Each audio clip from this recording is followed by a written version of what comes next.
जानु ठेकेदार साहब पनि जानु त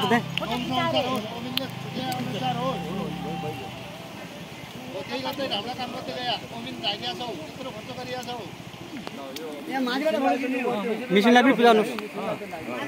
कनका सुन्ती गाउँपालिका वडा नम्बर 5 र 6 मा परेको चाहिँ महेन्द्र मल्लिक खोलाको गेमिङ वाल निर्माणको लागि आज शिलान्यास गरिएको छ र गाउँपालिकाका उपाध्यक्ष, वडा नम्बर 6 का वडा अध्यक्ष र वडा नम्बर 5 का वडा अध्यक्षज्यू लगायत सम्पूर्ण आउनुभएको छ यहाँ र ठेकेदारज्यू पनि आउनुभएको छ र गत साल 2059 सालमा पनि आएर 2 जना मानवीय क्षति पनि भएको थियो र मानवीय क्षति र त्यसपछि 2059 मा पनि आएको थियो र 2079 साल असोज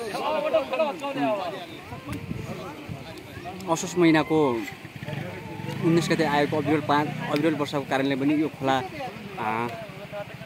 तहस नहस भएको थियो र यहाँका घरहरू पनि भत्किएका थिए। यहाँ गाउँपालिकामा क्षति भएको थियो र यहाँको चाहिँ दुध डेरी, बस पार्क र यहाँको चाहिँ पाउरोटी फ्याक्ट्री र अन्य सबै भएको थियो। यसरी चाहिँ भएको थियो।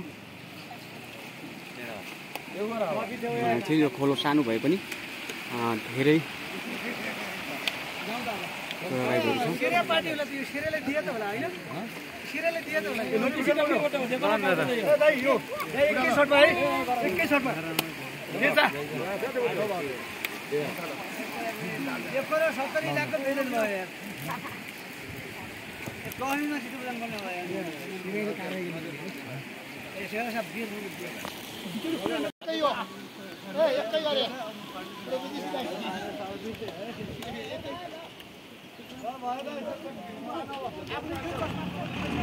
एकछिन गफ कान्दै थियौँ त्यहाँ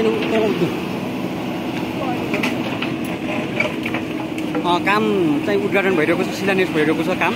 महेन्द्र मल्लिक खोलाको चाहिँ ग्यामिन वाल चाहिँ काम सुरु भएको छ र वडा अध्यक्ष, वडा नम्बर 6 का वडा अध्यक्ष आउनुभएको छ। वडा नम्बर 6 कै वडा अध्यक्षको साइड भएकोले पारी 5 र वरि 6 भएकोले त्यो भएकोले भएको छ।